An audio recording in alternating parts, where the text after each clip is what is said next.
हाय नमस्कार भावा बहिणींनो. तर बघू शकताय तर आम्ही गेलतो कुठं गेलो असेल बरं सांगा बरं. आज गेलतो काम बघायला पण काम काय तिथं बाया भरल्या. मग आता दुसरीकडे जायचं होतं पण नाही झालं. उन्हाने एवढं घायाळ जीव होतो की प्रमाणाच्या बाहेरच. तर आपण काय आणलंय तुम्हाला माहिती आहे का? आंब बघू शकता. या आंबा आणल्यात पाण्यात भिजाय टाकल्यात. ही काय पाण्यात आता रातभर भिजाय टाकल्यात आणि ती पडली आजारी. ती म्हणली कर नाही तर बस बाय, मला काहीच उठू वाट नाही बसू वाट नाही. तिला ॲडमिट करून आणली दवाखान्यातनं. 10 दिवस तर होती ॲडमिट दवाखान्यामध्ये. तरी पण अजून काय बरं वाटत नाही. अजून न्यायचंय तिला. ती बघू शकताय ती कशी झाली चेहरा. ही पूर्णपैकी हे झाली. तर आंब आणलेत. आंब ठीक आहे पाण्यात घातल्यात भिजाय. आता उद्या फोडायचं आणि ही आंबा उतरून आणलाय ताजा एकदम असा ताजा उतरून आणलाय आंबा. मी झाडावर चढली होती आणि इथं आमच्या इथं आंब्याची बाग आहे जिसमुख, त्यांच्या इथं आणलाय. 250 रुपये शेकडा. 100 आंबा आणला, वरीत 10 टाकला आगाव का तर मी आंब काढलं म्हणून.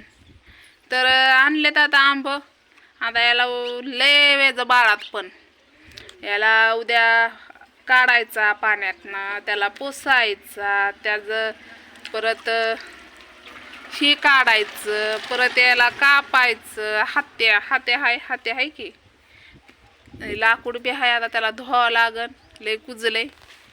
तर बघू आता दुसरं काहीतरी नवीन फळी फिळी एखादी. तर याचं 4 तुकडे करायचं. आंबा लय बारका आहे तसा म्हणाय गेला. एक हाय मोठा.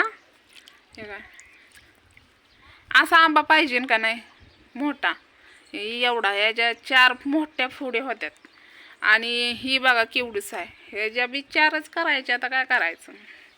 तर आणला 100 आंबा. तर 200 काय ते गेल्या वर्षी घातला होता. कितीचा ग? 50 आंब्याचा घातला होता.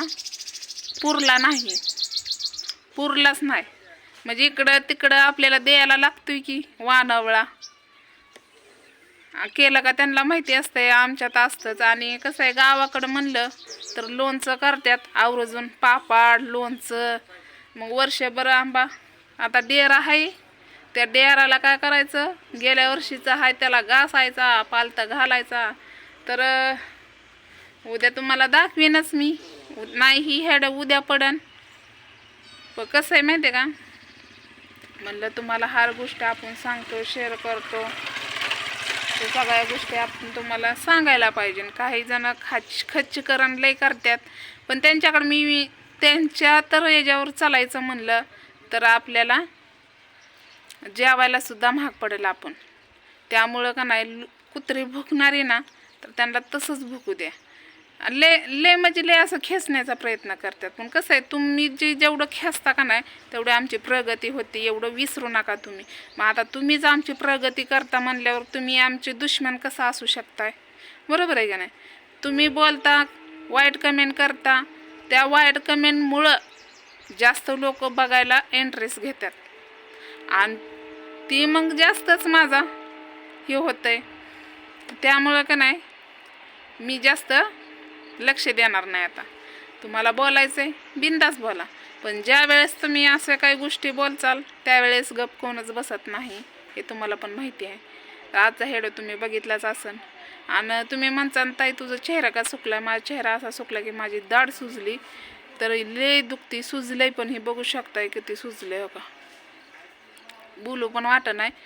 पण आमच्या गावाकडे कसं आहे माहिती आहे का, इज्जत लय महत्त्वाची आहे. इज्जत कमवायला लय दिवस लागतात, पण घालवायला एक सेंटसुद्धा लागत नाही. मग माझं कसं आहे, मी विश्वास ठेवते माणसांवर, पण माणसं एवढी गद्दार निघतात की आता तुम्ही म्हणसान की कुणाला बोलते. मी तुमच्याविषयी नाही बोलत किंवा माझ्या घरच्यांविषयी पण बोलत नाही. विषय आहे पाहुण्या रावळ्याचा.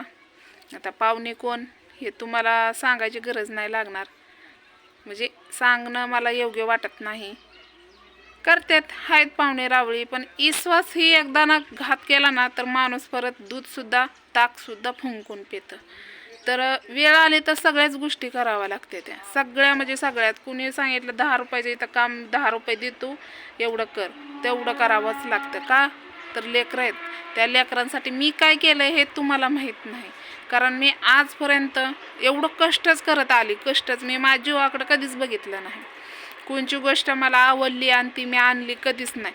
आता ही साड्यासुद्धा वहिनीच्या, ही म्हणजे कुणी पण दिलेल्या वहिनीच्या आणलेल्या साड्या, अशा साड्या असते त्या. मस्त साड्या आहेत त्या, पण त्या आपल्या साड्या नाही, त्या आहेत घरातल्यांच्या साड्या. पण आपण त्याला हात कसं लावणार? आणि तसल्या फुगार साड्या मला बिलकुल आवडत नाहीत. मला एकदम अशी साधी सिंपल साडी आवडते. मग अशा प्रयत्न मग तुम्ही माणसां म्हणून तुम्हाला मी सांगायला लागली आहे का नाही. तर विषय असा आहे की लोक एवढी खच्चकरण करतात की त्यांच्यामुळं आज माझं कुठंतरी चांगलं चाललं आहे. आणि तुमच्या आशीर्वादाने नक्कीच माझं चांगलं आहे. आणि एवढे माझे भाऊ बहिणी चांगले सपोर्ट करतात की आज मी इथपर्यंत आहे. आता मस्त सामना सगळ्याचाच करावा लागतो. आता एवढी ही आजारी पडली प्रमाणाच्या बाहेर, तिला दवाखान्यातनं 10 दिवस 11 दिवस कंप्लीट होती दवाखान्यात. तर काय झालं कसं झालं हे आता कसं आहे सांगणं मला तुम्हाला सांगायचं आहे, पण आत्ताच नाही, त्याची वेळ आल्यावर सांगणार. कसं आहे माहिती आहे का, आपल्या आता बोलायला गेलं ना तर राग पण येतात. त्यामुळं का नाही मी आत्ताच बोलणार नाही. आपल्या आजूबाजूचीच असतात टेन्शन देणारी आणि टेन्शन हे करणारे.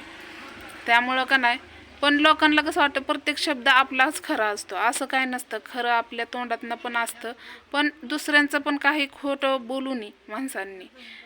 खरं बोलावं. नारडेवर सुरी तरी आली तर माणसांनी खरं बोलावं. आजपर्यंत मी एवढं कष्ट करत आले तर लेकरांसाठी आजपर्यंत जगते. कारण बानूला स्वतःच्या पायावर उभा, मला घर तर झालं. कारण आडूसा मला लय महत्त्वाचा होता. तुमच्या आशीर्वादाने माझं घर उभा झालं. आज या घरात तुमच्यामुळं मी आहे. आणि बानूसाठी आणि लेकरांसाठी आणि आईबापासाठी मी घर तयार केलं. पण कुठं ना कुठं मला कमीता भासते. का तर मला बानूला स्वतःच्या पायावर उभा करायचं. आता तुम्ही म्हणसान की नोकरी लावायची का स्वतःच्या पायावर, तसं नाही. की बानूला निदान खाया पियाचं तरी कळावं, बानूला निदान बसावं तरी, नाही चालाय आलं तरी, आणि कसं लंगडत तरी चाल. मी तिला खुर्चीसुद्धा घेऊ शकत नाही. का माहिती आहे का, कारण खुर्ची तर घ्यावं तर लेकरांचं खायचे वांदे होते. म्हणून त्या गोष्टीने आजपर्यंत मी जीवाला मारतच आली. पण लेकरांच्या जीवाला मी कधी मारलं नाही. जे पाहिजे ते लेकरांना मी पुरवले.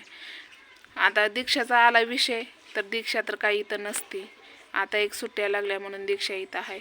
पण कोणचीच गोष्ट लेकरांना मी कमी पडू दिली नाही की त्यांनी करून. पण लेकरांनी सुद्धा माझा खालीपणा कधीच केला नाही.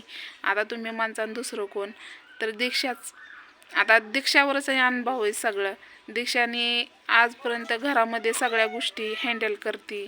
बानूचा खेळ चाललाय, ओरडते बानू. आजपर्यंत बानूच म्हणते दीक्षा बानूला सगळं सांभाळते, हे करते ती करते. पण तुम्ही म्हणसान की हेड्यामध्ये दाखव, हेड्यामध्ये नाही दाखवणार. कारण तुम्ही एवढं माझं खच्चकरण करता. माझंच नाही, भरपूर जण यूट्यूबवर आहेत, एवढ्या जणांची लोक खच्चकरण करतात. का कशामुळं, त्याला कारण असतं.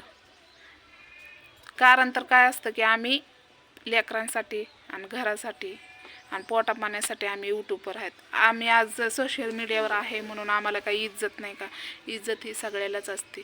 पण त्याला मर्यादा असते. कसं बनवायचं. कधी तुम्हाला मी दिसली का भारी साडी घालून मेकअप करून मी हेडव बनवल्यात, मी नाचून बनवल्यात? नाही. ज्याच्यावर आहे त्याच्यावर मी बनवल्यात, जसं आहे तसं मी बनवलं. तर चला, लय मोठा हेड्याव झाला. आणि भरपूर जणांचं असं तक्रार द्यायला लागली की ताई तू हेड्याव मोठा बनवत जा. मोठा बनवायला काहीच अडचण नाही. काय होतं माहिती आहे का, मोठा बनवला ना तर रेंज पण नाही आणि नेट पण तेवढं पुरत नाही. त्यामुळं मी छोटे हेड्याव टाकते. छोटे म्हणलं तरी 10 मिनटाचा 9 मिनटाचा टाकते. तर चला बाय. तर या आंब्याचं नक्कीच तुम्हाला मी रेसिपी दाखवील. आता तिला तर काय आजारीच आहे ती, पण हळूहळू आपलं दाखवीन तुम्हाला. तर कसं वाटेल आणि काय काय टाकलं पाहिजे एवढं कमेंटमध्ये तुम्ही सांगा. तर चला बाय.